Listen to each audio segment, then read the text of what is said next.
Hello hello hello hello hello hello check check check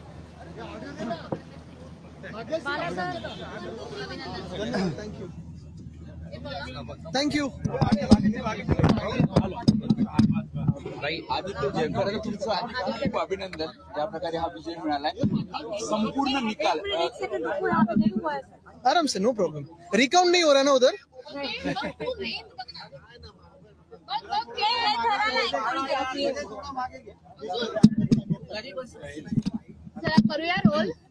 संपूर्ण निकाल तुम्ही कसं बघता?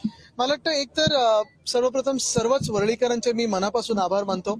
जी सेवा आम्ही गेले 5 वर्ष त्यांच्या चरणी केली ती आज आपण पाहताय मतांच्या रूपांमध्ये त्यांनी आशीर्वाद दिलेले आहेत.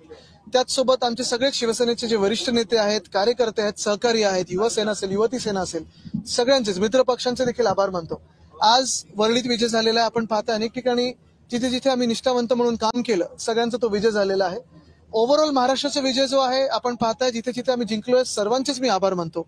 पण एकंदर जे निकाल आलेत ते जसं आम्हाला किंवा तुम्हाला देखील वाटत होतं जमिनीवर ऑन ग्राउंड वाटत होतं तसे जसे अपेक्षित होते तसे नाहीयेत. पण त्या सगळ्या ह्याच्यावर बोलायला मला वाटतं उद्धव साहेब लवकरच प्रेसची भेट घेणार आहेत.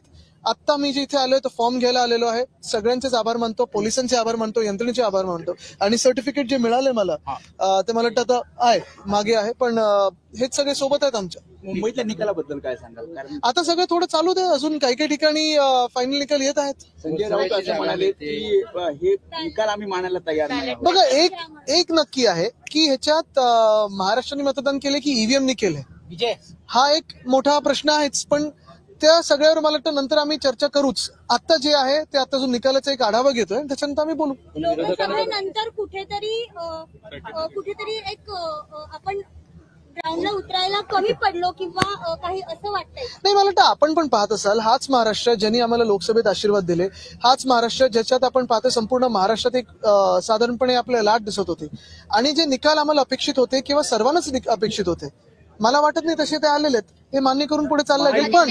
पण ह्याच्यात प्रचार कोणी नक्की केला, ईव्हीएमने किती केला प्रचार हे पण आपण बघायला पाहिजे. काँग्रेसचे दिग्गज नेते पडलेले आहेत जे मुख्यमंत्री पदाचे चेहरे अशी चर्चा सुद्धा सुरू झालेली होती. बघा एक आहे की ह्याच्यात नक्कीच जणू म्हणून मी सांगितलं ना की जे अपेक्षित निकाल होते जे आपण 100% पकडून चाललेलो किंवा जे आपल्याला वाटत होतं की लोक इथे उभे राहतील आपल्यासोबत, हा निकाल आजच्यासारखा अपेक्षित नव्हता आणि म्हणून ह्याच्यावर थोडी चर्चा, ह्याच्यावर थोडं टेक्निकल गोष्टीवर चर्चा होणं गरजेचं आहे. न्यायालयात जाऊन तुम्ही पूछना चाहते हैं आज के नतीजों पर क्या कहेंगे और कांग्रेचुलेशन. Thank you. लोकसभा चुनाव में आपने अच्छा खासा परफॉर्मेंस किया था, विधानसभा चुनाव में क्या चूक रह गई? फिर जीतेंगे. अगर आपको हमारी ये वीडियो अच्छी लगी हो तो इस वीडियो को लाइक कीजिए, कमेंट कीजिए और हमारा चैनल सब्सक्राइब करना ना भूले.